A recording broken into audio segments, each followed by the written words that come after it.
എന്തായാലും ഇനി നമുക്ക് ഉമ്മയെ കുറിച്ച് ഒന്ന് ഓർക്കാം അല്ലെ, അല്ലെങ്കിൽ ഉമ്മയുടെ കാര്യങ്ങളൊക്കെ ഒന്ന് നമുക്ക് എൻജോയ് ചെയ്യാം ത്രൂ ഉമ്മ റൗണ്ട്.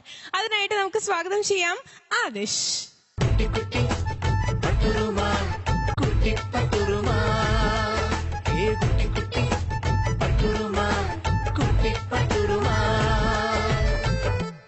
ആദിഷ്, ആദിഷിന്റെ ആ ഒരു നടത്തം ഉണ്ടല്ലോ, ആ നടത്തം കാണുമ്പോ എന്തൊരു സ്റ്റൈൽ ആദിഷ്.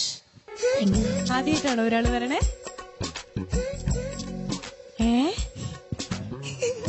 ആദിഷ് ഇത്തിരി ഗുണ്ടമണിയായോ ചെറുതായിട്ട്? വീട്ടിൽ പോയിട്ട് എന്തൊക്കെയാ കഴിക്കാറ്? എല്ലാം കഴിക്കും. ഓക്കെ, ഉമ്മ റൗണ്ടാണ്. അമ്മ കൂടെ വന്നിട്ടില്ലേ? അമ്മ അവിടെ ഇരിക്കുന്നുണ്ട്. സോ അമ്മയ്ക്കായിട്ട് നമുക്ക് നൽകാൻ പറ്റുന്ന ഒരു സമ്മാനമാണ്. ആദിഷ് നല്ല പോലെ പാട്. ഏത് സോങ്ങാ പാടുന്നേ? ഞാൻ കരയുന്നത് എന്തിനാണമ്മ. ഓക്കെ, അപ്പൊ ഏതായാലും അങ്ങനെ ഒരിക്കലും അമ്മ കരയാതിരിക്കട്ടെ. അപ്പൊ നമുക്ക് പാടിക്കൊടുക്കാം. Okay, all the best. ഉമ്മ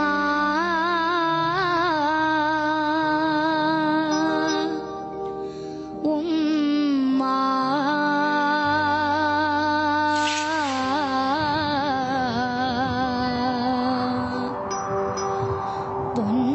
പൊന്നും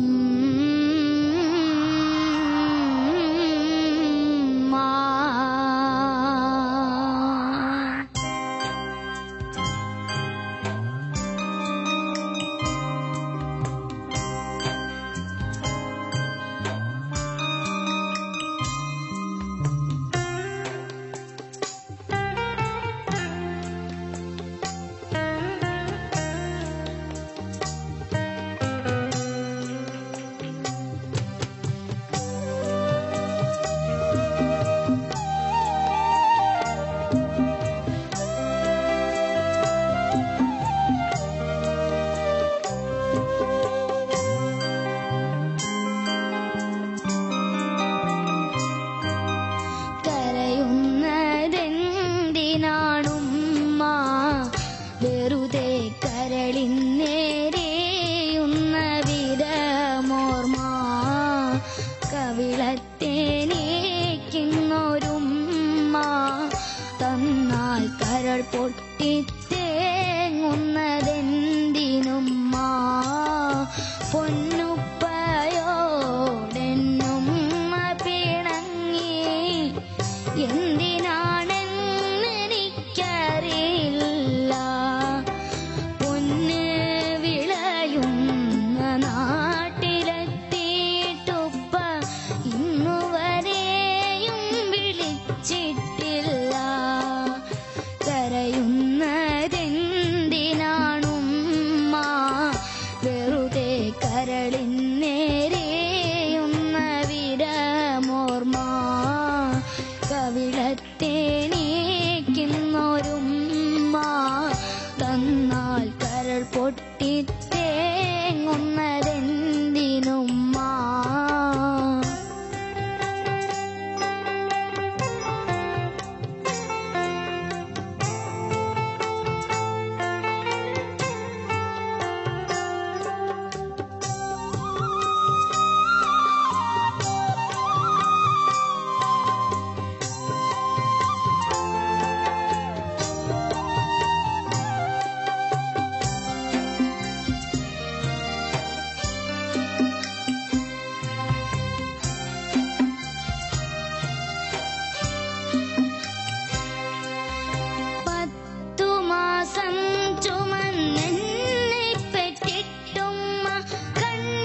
ചേച്ചി. അങ്ങനെ അമ്മയെ പറ്റിയിട്ടുള്ള പാട്ടാണ് പാടിയത്. ലാസ്റ്റ് എന്താ പറ്റിയേ? ടൈമിങ്ങിന്റെ പ്രോബ്ലം ആയിരുന്നു അല്ലെ? പക്ഷെ കുഴപ്പമില്ല കേട്ടോ. നമ്മുടെ ജഡ്ജസും അതുപോലെ തന്നെ അത് കണ്ടുകൊണ്ടിരിക്കുന്നവരൊക്കെ കണ്ണടച്ചിട്ടുണ്ടാവും. കാരണം ലാസ്റ്റ് മാത്രമല്ലേ. നമുക്ക് ജഡ്ജസിന്റെ അടുത്ത് ചോദിക്കാം. അതിനു മുമ്പ് മറ്റൊരു കാര്യം ചോദിക്കട്ടെ. ഇപ്പൊ ഈ റൗണ്ടിൽ അസാധ്യമായിട്ട് പാടി വയ്യാന്നൊന്നും നമുക്ക് തോന്നി തന്നെ ഇല്ല. ഇതിന് മുമ്പത്തെ റൗണ്ടിൽ ആ ഒരു സോങ് പാടിയിരുന്നില്ല, അള്ളാഹുവിനെ ഇങ്ങനെ എന്താ പറയാ, ഇങ്ങനെ മനസ്സിൽ തട്ടി വിളിച്ചുകൊണ്ട്. അതിനുശേഷം ആരൊക്കെ എന്തൊക്കെ ഗിഫ്റ്റ് ഓഫർ ചെയ്തേ? കുട്ടിക്ക് അന്നത്തെ എപ്പിസോഡ് കഴിഞ്ഞപ്പോ സമയം ഉണ്ടായിട്ടില്ല. കാരണം ഫോൺ ഒരു മിനിറ്റ് പോലും എന്താ പറയാ ഒന്ന് എടുക്കാൻ പോലും പറ്റിയിട്ടില്ല. അത്ര ബിസി ആയിരുന്നു അല്ലേ? യെസ്, പറയൂ. ആ വിശേഷങ്ങൾ കേൾക്കട്ടെ നമ്മളെല്ലാരും. ഇവിടെ പലരും ആ കാര്യങ്ങളൊന്നും അറിഞ്ഞിട്ടില്ല. ഗൾഫിൽ നിന്ന് ലണ്ടനിൽ കുഴിച്ച് എന്നിട്ട് ഒരുപാട് ഗിഫ്റ്റ്സ് ഒക്കെ പാസ്പോർട്ട് ഒക്കെ എടുക്കാൻ പറഞ്ഞു. അങ്ങോട്ട് കൊണ്ടുപോകണമെന്ന് പറഞ്ഞു അല്ലെ, പഠിപ്പിക്കാനായിട്ട്. പിന്നെ അപ്പൊ നമ്മളെയൊക്കെ മറക്കൂ ഇനി അവിടെ പോയാ? ഇല്ല. അപ്പോഴേ വലിയ വലിയ ഉയരങ്ങളിലേക്ക് എത്തട്ടെ. ആൻഡ് അങ്ങനെ ഉയരങ്ങളിലേക്ക് എത്തണമെങ്കിൽ നമ്മുടെ അമ്മയുടെ സപ്പോർട്ട് നമുക്ക് ആവശ്യമാണ് അല്ലെ? അമ്മയുടെ സപ്പോർട്ട് ബാക്കിൽ നിന്ന് നേരത്തെ എനിക്ക് പ്രാക്ടീസ് ചെയ്യുന്ന പറഞ്ഞ ഒരാൾ ഉണ്ടാകുന്നില്ലെങ്കിൽ നമുക്ക് പറ്റുമോ? ഇല്ല. അപ്പൊ നമുക്ക് അമ്മയെ വേദിയിലേക്ക് വിളിക്കാം. വിളിക്കൂ. മമ്മി ഒന്ന് കരയുന്നതെന്തിനാണുമ്മ, വെറുതെ കരളിന്നേരെയുന്ന വിരമോർമ്മ, കവിളത്തേനേക്കുന്നൊരുമ്മ തന്നാൽ കരൾ പൊട്ടിത്തേ. ആന്റി ഇപ്പൊ ഇവിടെ വന്നിട്ട് ഈ ഒരു ഹഗ് ചെയ്തതും ആ ഒരു ഉമ്മ കൊടുത്തൊക്കെ ശരിക്കും ആ ഒരു പാട്ട്, ആദിശ പാടിയ പാട്ട് എത്രമാത്രം ആന്റിയുടെ മനസ്സിൽ സ്ഥാനം പിടിച്ചു എന്നുള്ളതിന്റെ ഒരു ഫാക്ടർ തന്നെയാണ് അല്ലെ? ഒരുപാട് ഫീൽ ചെയ്തു. എന്ത് തോന്നി പാടിക്കഴിഞ്ഞപ്പോ? എന്റെ ഒരു ഭാഗ്യ. ഓക്കെ, അപ്പൊ ഇതെല്ലാം ഈ ഭാഗ്യം, ഈ മുത്ത് ഇനി അമ്മയെ പറ്റി കൂടുതലായിട്ട് പറഞ്ഞിട്ടുണ്ട്. അപ്പൊ ആദ്യം ഇത് കണ്ടതിന് ശേഷം നമുക്ക് ജഡ്ജസിലേക്ക് വരാം അല്ലെ? കാണാം, നമുക്ക് കാണാം. പറഞ്ഞ ആളെ കാണണ്ടേ? കാണാം. Okay, please.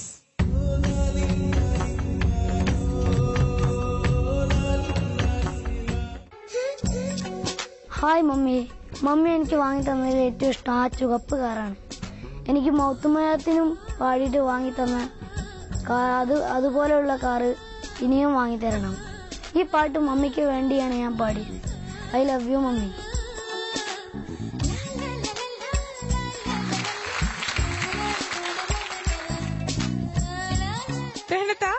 ആദിഷ്, ഞാനിങ്ങനെ ആദിഷ് പാടിയതിൽ ഇങ്ങനെ ഇരിക്കായിരുന്നു. അതിന് മുമ്പ് ഞാനൊരു കാര്യം ചോദിക്കട്ടെ, ഏത് കാറാ വാങ്ങി തന്നെ? മൗത്തു ഹയാത്ത് പാടിയിട്ട് ഏത് കാറാ വാങ്ങി തന്നെ? BMW.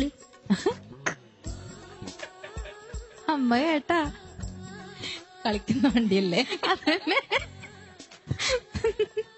ഞാൻ വിചാരിച്ചു എന്തായിരിക്കും പറയാന്ന്. അപ്പൊ ഇനി അമ്മ ഏത് വാങ്ങിത്തരും? എന്താണ് ഒരു പ്രതീക്ഷ? ഒന്ന് കേക്കട്ടെ. കാറിന്റെ ആളാണല്ലേ, വണ്ടി അല്ലേ? അതാണ് കൂടുതൽ എന്റെ മോൻ ഭയങ്കര കേട്ടോ ഇഷ്ടാ. അതുകൊണ്ടാണ് ഞാനത് എടുത്ത് ചോദിച്ചതാ. ഏത് എന്ത് എന്ത് എങ്ങനെ ചോദിച്ചാലും പറയും. ഓരോ തരം ഞാൻ അങ്ങനെയാണ് പല കാറിനെ കുറിച്ച് അറിയണേ. അതുകൊണ്ടാണ് ഞാൻ പറഞ്ഞേ അതിന്റെ ആളാണോ? അതാണ് അത്ര ഭയങ്കര സന്തോഷായിട്ട് അങ്ങനെ പറഞ്ഞേ.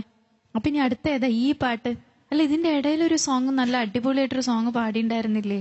ഇപ്പൊ ലണ്ടൻ എന്നൊക്കെ ഫോൺ വന്നു, ഗൾഫിൽ നിന്നൊക്കെ ഫോൺ വന്നു എന്ന് പറഞ്ഞേ. അപ്പൊ അത് കഴിഞ്ഞിട്ട് എന്താ വാങ്ങി തന്നേ? വാങ്ങി തന്നില്ല? എന്തുണ്ട്? കാറല്ല, വേറെന്തോ ഉണ്ട്.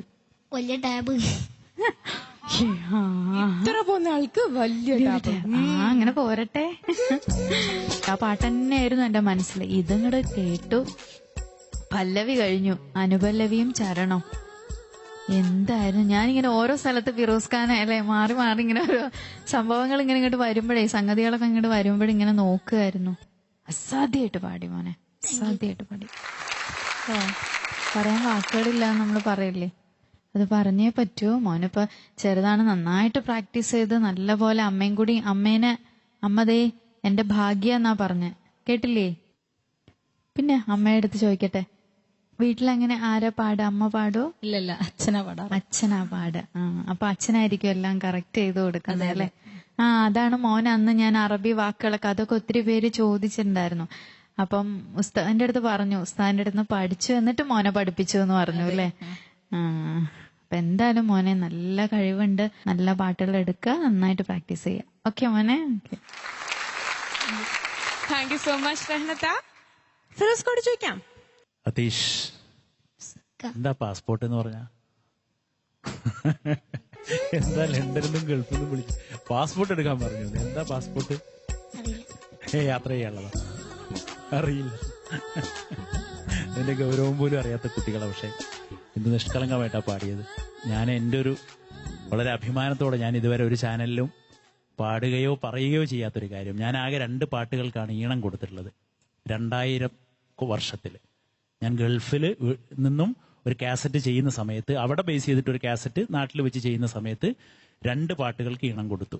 ഒരു പാട്ട് ഞാൻ പാടിച്ചത് രഹനയെ കൊണ്ട്. പിന്നെ ഒരു കുട്ടിപ്പാട്ട് എന്ന നിലയിൽ ഖലീലുള്ള ചെമ്മനാട് കാസർഗോട്ടുകാരൻ എഴുതിയിട്ട് ഈ ഒരു പാട്ടിന് ഞാൻ 2000 ഈണം കൊടുത്തു. ഞാൻ ഈണം കൊടുത്ത ഒരു പാട്ട് ഇപ്പം അത് യൂട്യൂബിലൊക്കെ 2-3 കുട്ടികൾ പാടിയിട്ട് ഗൾഫിൽ നിന്നൊക്കെ പാടിയിട്ട് ഇതുണ്ട്. ഏതിലൊക്കെ ഉണ്ട്. എനിക്ക് യൂട്യൂബും ഫേസ്ബുക്കും ഒന്നും അത്ര ഫെമിലിയർ അല്ല എങ്കിൽ പോലും ഉണ്ട്. അങ്ങനെ ഒരു പാട്ട് തിരഞ്ഞെടുത്ത് മോൻ മനോഹരമായിട്ട് പാടി. ഇനിയും എനിക്ക് കണ്ണ് നിറക്കാനുള്ള കണ്ണീര് വരാത്തത് കൊണ്ട് എനിക്ക് അത്ര മനസ്സിന് തട്ടിപ്പോയി മോന്റെ പാട്ട്. Best of luck. Thank you ഫിറോസിക്ക. സജ്ല? ആദിഷ്, എനിക്ക് ശരിക്കും ഭയങ്കരമായിട്ട് ഫീൽ ചെയ്തു. എന്താ അറിയില്ല, ഫസ്റ്റ് മുതലേ കഴിഞ്ഞ പാട്ടിലും മോൻ നമ്മളെല്ലാരെയും കരയിച്ചു. ഈ പാട്ടും എനിക്ക് ഭയങ്കരമായിട്ട് ഫീൽ ചെയ്തു. എന്താ അറിയില്ല, കാരണം കുറച്ചു മുന്നേ ഞാൻ എൻ്റെ ഉമ്മാനെ വിളിച്ചിരുന്നു. അപ്പോൾ നമുക്ക് വേണ്ടപ്പെട്ട ഒരാള് മരണപ്പെട്ടു. അതൊരു ഉമ്മയാണ്. അപ്പം പാടിയപ്പോ എനിക്ക് അത് ഓർമ്മ.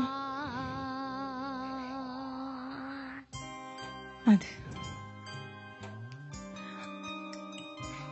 ഈ അമ്മക്ക് കിട്ടുന്ന ഏറ്റവും വലിയൊരു, ജീവിതത്തിൽ കിട്ടുന്ന ഏറ്റവും വലിയൊരു ഗിഫ്റ്റ് തന്നെയാണ് ഈ മോൻ. കാരണം അത്രക്കും എക്സലന്റ് ആയിട്ടാണ് മോൻ പാടുന്നതും. എനിക്ക് സംസാരിക്കാൻ പറ്റില്ല, വാക്കുകളില്ല പറയാൻ വേണ്ടിയിട്ട്. All the best. Thank you Sajla. And thank you all judges. ഇവിടെ നമുക്ക് കാണാൻ സാധിക്കുന്നുണ്ട് ജഡ്ജസ് ഓരോ കമന്റ്സ് പറയുമ്പോൾ ആന്റി ഇങ്ങനെ മോനെ ഇങ്ങനെ കൂടുതൽ കൂടുതൽ കൂടുതൽ നെഞ്ചോട് ചേർത്ത് പിടിച്ചുകൊണ്ടിരിക്കുകയാണ്. അതാണ് ഒരു അമ്മ എന്ന് പറയുന്നത് അല്ലെ. അപ്പൊ ആന്റി, വിത്ത് യുവർ പെർമിഷൻ ഞാൻ ആദിഷിന്റെ മാർക്സിലേക്ക് എടുക്കട്ടെ, ചോദിക്കാം അല്ലെ. റഹനത്ത 39.5. റഹനത്ത് 39.5 തരാന്ന് പറഞ്ഞാൽ അത് 40 തന്നെയാണ്. കാരണം എപ്പോഴും 0.5 റഹനത്തെ കണ്ണ് വെറ്റാണ്ടിരിക്കാനായിട്ട് കുറയ്ക്കാറുണ്ട്. Okay, thank you so much റഹനത്ത. ഫിറോസിക്ക? 39. 39 out of 40 and out of 20. 19.5. അങ്ങനെ 19.5 ആണ് out of 20 സച്ചിൽ തന്നിട്ടുള്ളത്. സോ എത്ര മാർക്കാന്ന് മനസ്സിലായോ? 98 മാർക്സ്. കൺഗ്രാറ്റുലേഷൻസ്. അപ്പോ ഈ റൗണ്ടിലെ ഇതുവരെ പാടിയ പെർഫോമേഴ്സിനെ വെച്ച് നോക്കുമ്പോൾ ടോപ്പ് മാർക്കാണ് കേട്ടോ. ആന്റി സന്തോഷമായോ? ഒരു പക്ഷേ ആന്റിയുടെയും കൂടെ ഒരു വലിയൊരു ബാക്കിംഗ് ഉണ്ടായതുകൊണ്ടായിരിക്കാം. അല്ലെങ്കിലും ആദിഷ് നന്നായിട്ട് പാടുന്ന കുട്ടി തന്നെയാണ്. Thank you so much. Congrats. Thank you aunty.